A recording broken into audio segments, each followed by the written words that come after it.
r/Askreddit by Reddit and chill. Serious, sex workers on Reddit. What's your approach for special cases of clients?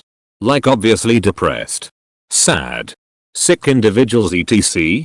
What was the most unfortunate case you've ever encountered and how did it affect you? I worked as a pro dom many years ago. And there was one particular session that I'll always remember. The gentleman was in his 40s or 50s. And initially he just said he wanted a spanking session. During our negotiation right beforehand he told me it was important to him that I bring him to tears. He broke about 45 minutes into the session. And it was like a dam breaking. He sobbed and hyperventilated and wailed while I held him, stroking his hair and soothing him and whispering reassuring things. For nearly an hour. When he eventually calmed down enough to talk, he told me that his mother had died suddenly 5 years before.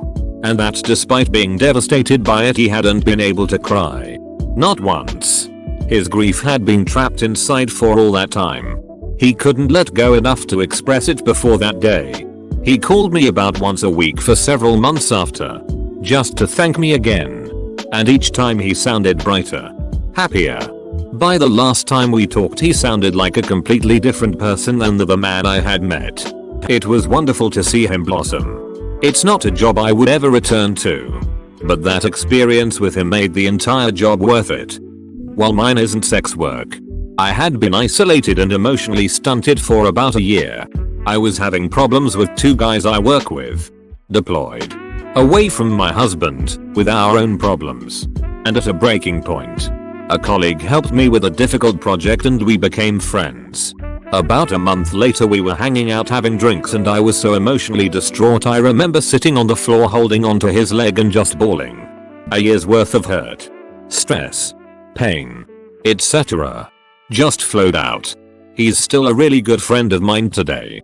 It didn't end up being weird or affect anything else in my life negatively.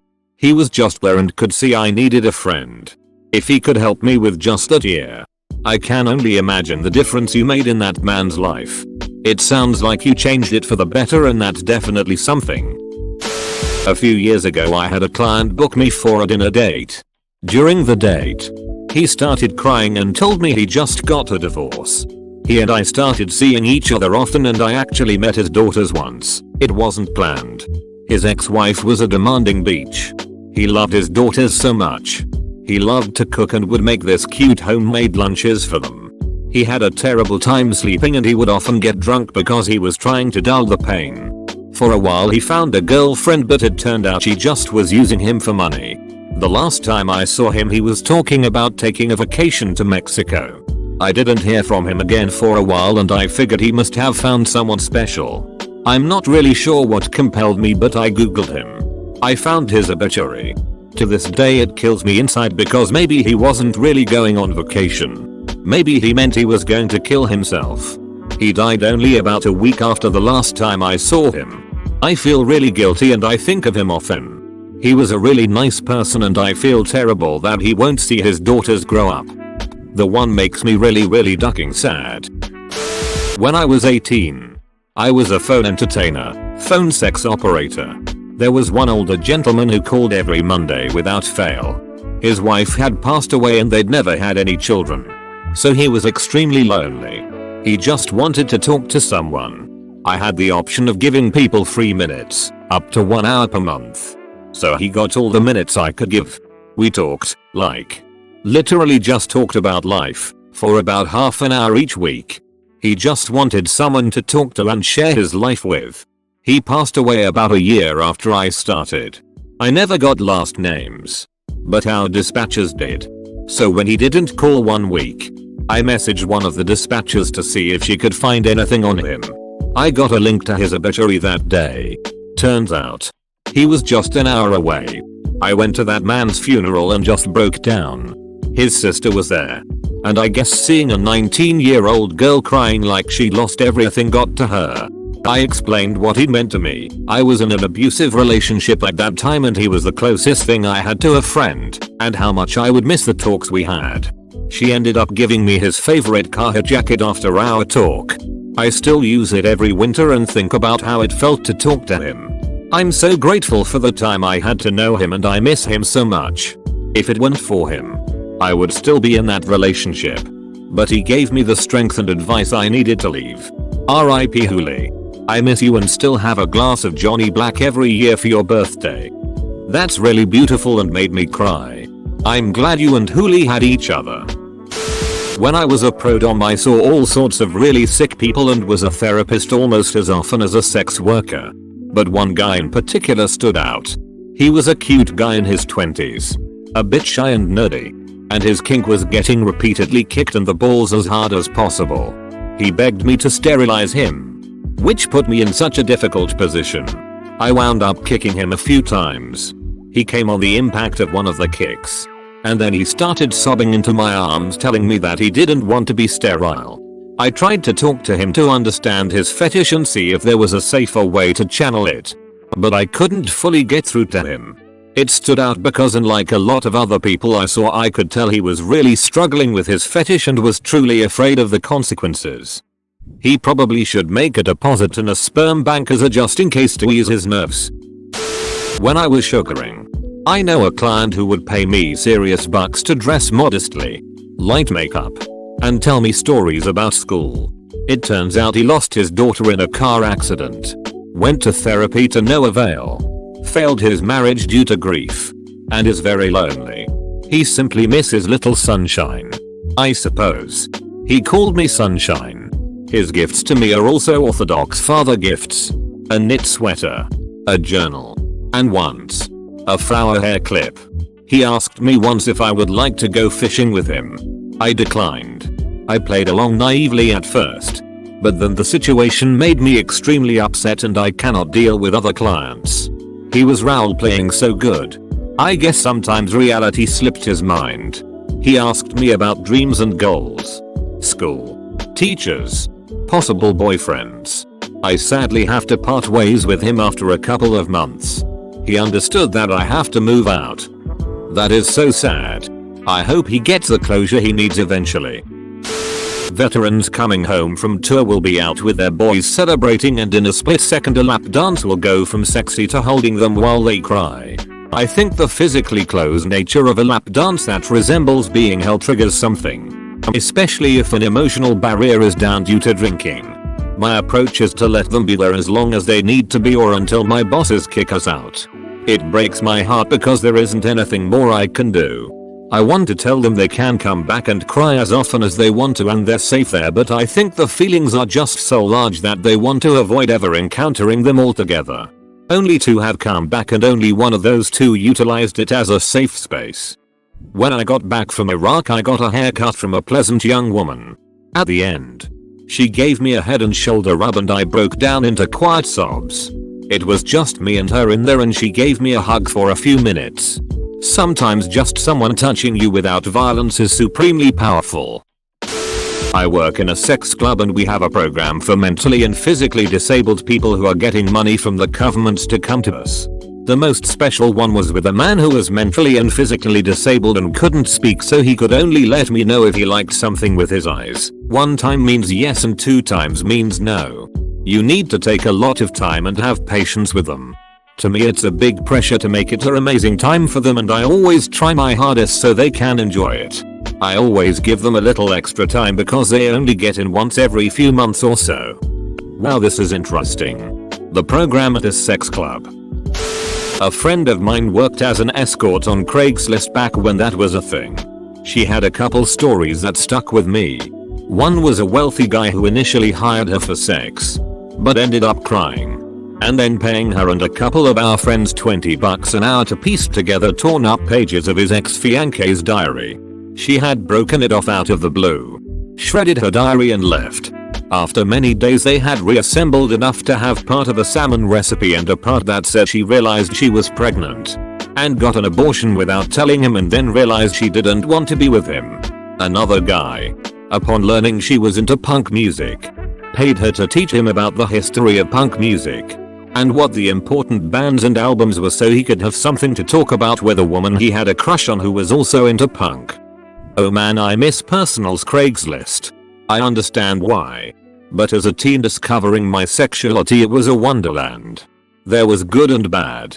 But I learned a lot about people from it, and overall for me it was good. I miss the men I knew for only a moment. A lot of guys used to be really ashamed about it, which I always thought was sad. I loved my job, and the way I saw it was we're all safe, consenting adults. I'm making a living and they should have a pressure-free, shame-free way to enjoy themselves. We're all humans, and the fact is lots of us like sex. There shouldn't be any shame attached. Also, I'd sometimes get guys who pretty much just wanted a nude female therapist. I remember having this one customer once though. This was at a strip club I worked at, and as soon as we went in a private room I started getting undressed and he quietly asked me not to and to just sit with him. Not unusual. So I did as he asked. He was a really intelligent bloke. An older guy. Seemed like a sort of high up, successful, educated guy. He was really apologetic to me for just wanting to chat, and I, as usual when this happens, tried to be reassuring and explained that if he just wants to chat I really am more than happy to. In the room with me, it sorta became obvious that he thought he didn't deserve to look at me, or at women at all. It was really sad. It wasn't about me at all. You could just see that this guy really hated himself. Like he just seemed so upset and disgusted at himself. And he was absolutely lovely. I wish I could help guys to not feel that way about themselves, but sometimes there's just not much you can do. Reading this gave me legitimate anxiety. I'm still young, but I see myself on the path to becoming the guy you described. I was a higher end escort in my early 20s. I had one guy that paid thousands of dollars for some pretty kinky shit. Lots of cocaine and sex toys involved. And jointly incorporated. He had a rather calm mental breakdown. Expressed his guilt because he's a married father. Always showed up in the family minivan. He asked me to take all his coke and sex toys and throw them away. Declaring that he was done living that lifestyle. I kindly obliged. Kept it all in my closet for him. 2 trash bags full of dildos and just shy of an ounce of coke. He eventually called me asking for it back one day, but I had just moved and threw it away in my apartment's dumpster. I locked the cocaine in a safe.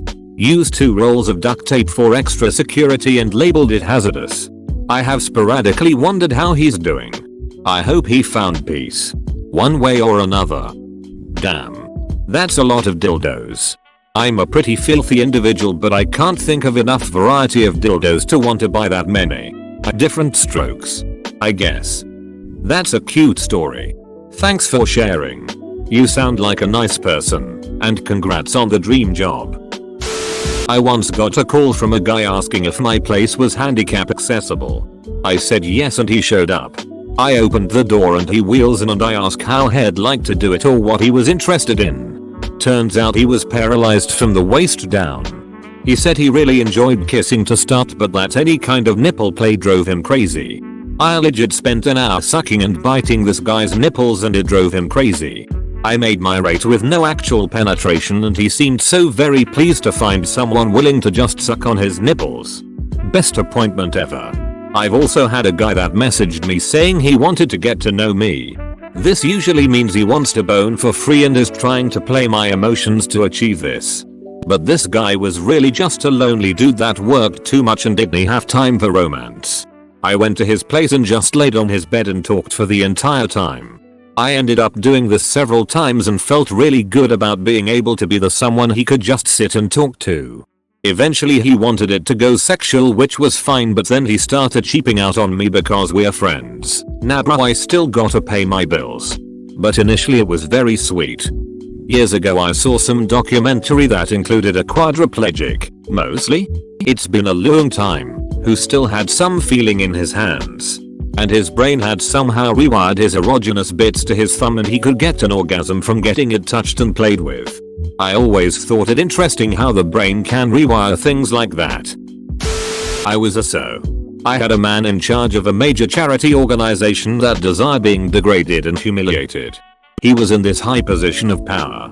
Looked at as an influential and important man. He was able to change people's fates in a minute and he would call me for me to reduce him to absolute nothingness. The shift in power from his straight life to his secret life was major. I'll never forget that. That even the most incredibly powerful people need to relinquish control and give up the reins to others. Edited to add. So equals phone sex operator. A decade ago, working at a casino, I watched a senior craps dealer absolutely lambaste a guy. The player was a serious whale. Dressed well and surrounded by lackeys and absolutely loaded with cash. This dealer ignored all that and talked to him like he was a classmate in elementary school. "Hey, hammerhead. You didn't learn your lesson last time? You gotta come in here on my shift and blow a whole goddamn sailboat? Well, fine. I got big hands. I can take it from you." The player loved it. He spends his whole life getting his boots licked by anyone who meets his eyes. And this name tag wearing douchebag never lets up on him. I think this was a kind of therapy for him. He can't go to a restaurant or a theater or a banquet without being spotted and slathered with sycophants. But in this one spot he can get access to fist bumps and dong jokes and feel like a regular kind of guy. Not sex related, but a tangential story to the above post. Ducking like and subscribe.